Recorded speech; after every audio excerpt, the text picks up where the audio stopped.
Hey everybody, Peter Zine here, coming to you from Colorado, where our 8 inches of snow turned into 16 to 18 because, mountains. Now, today I wanted to talk to you about global currencies.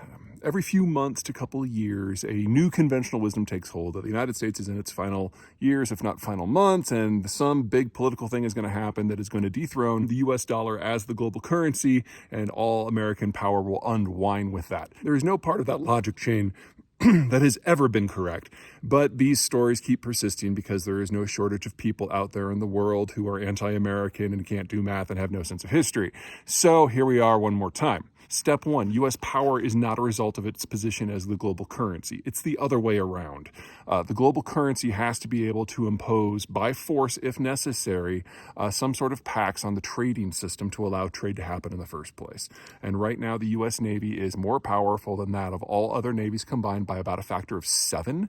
And if you consider that the world's second and third most powerful expeditionary navies are the Japanese fleet and the British fleet, and you throw them in as American for this force projection factor, you're now talking in excess of 12 to 1. So honestly, there's never been any math there, and there's no danger to the U.S. position from a strategic point of view.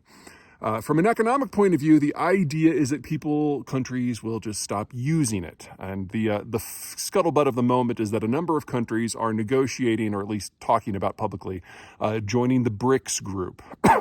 Now, BRICS is a group of 4 large developing economies: Brazil, Russia, India, and China. It's a grouping that was put together by some finance guy back in the 2000s, and all he meant by it was, hey, look, these are 4 big countries with big bond markets. We might want to consider trading these as a group. And that's all he's ever thought about it. But the leader of the BRICS countries do get together from time to shop. No meaningful policy has ever come out of it because these countries don't really trade. I mean, they all trade with China, of course, but they don't trade with one another. So there's a reason to caucus with Beijing, but the rest of it is just kind of fluff, always has been. And so when I see stories about other countries such as South Africa or Argentina or now Saudi Arabia starting to join, I'm like, this is really boring because these countries really have nothing in common. But anyway, as the conspiratorial logic goes, if they stop using the US dollar, then the US is doomed. Well, they'd have to start using something else. And none of them want to use each other's currencies because that would give that country a leg up. So the Russians have always said that the ruble should be the global currency, which makes everyone laugh because nobody wants rubles, especially Russians. And the same goes with the Chinese for Yuan and the South Africans for Rand and so on. There's an idea that you will have a jointly managed currency, something that's maybe launched off of the International Monetary Fund's secure deposits. Their SDFs are what they called. But that's not a currency. That's not even a unit of exchange. That's simply an accounting fiction that has been created because the money that comes into the IMF comes in from several dozen locations. They need some sort of central accessing. In terms of volume, SDFs would have to expand by at least a factor of 1,000 in order to manage global trade. And now we're getting into kind of the guts of what you really need if you want to have a global currency. It has to be huge. It has to be enough to lubricate the global exchange mechanisms, which at last check was in the tens of trillions.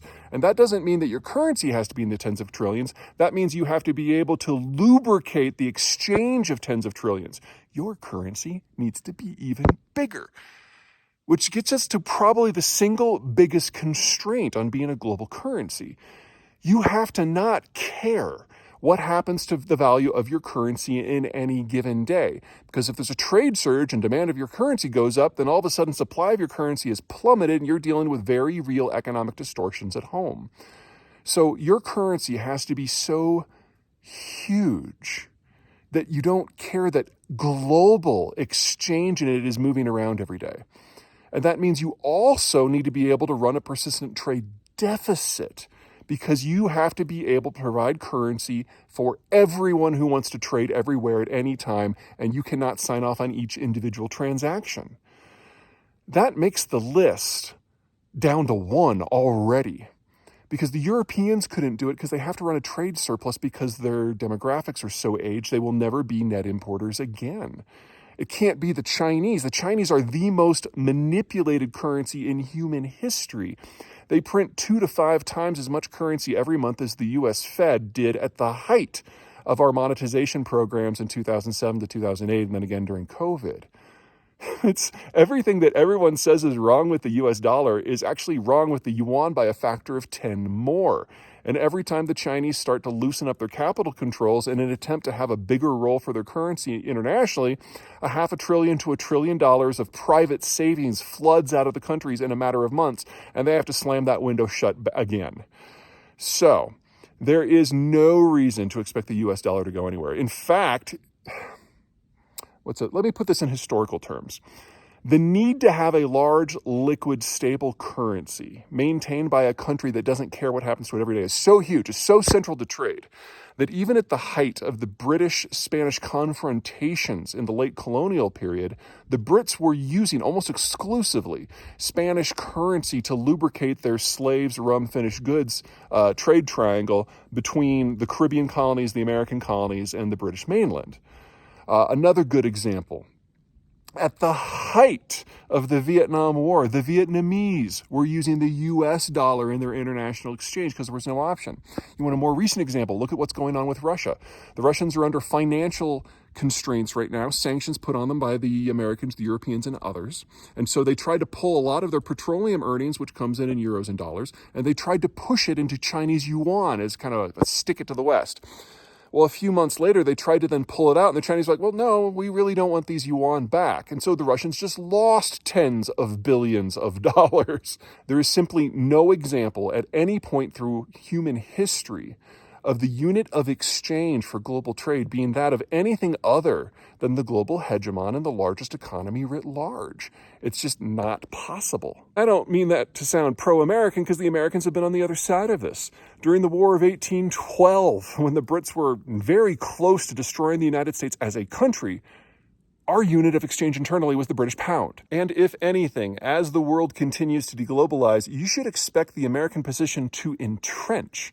Because as global trade breaks down and goes into regional trade, you're going to have a series of regional hegemons who have tried to impose a bit of a tax on their own neighborhood. And they will try to force everyone in their neighborhood to use that currency.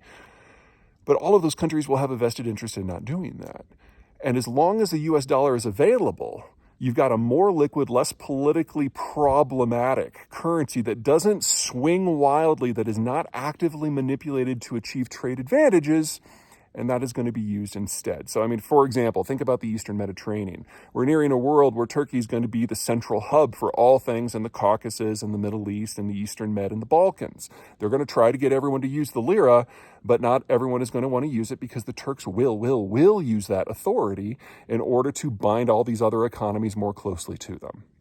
Anyway, like I said at the very beginning, there's no shortage of people who don't like Americans, who have no sense of math or history, who are always going to trot this up every few months. And it means as little today as it did then. All right, that's it for me. Until next time.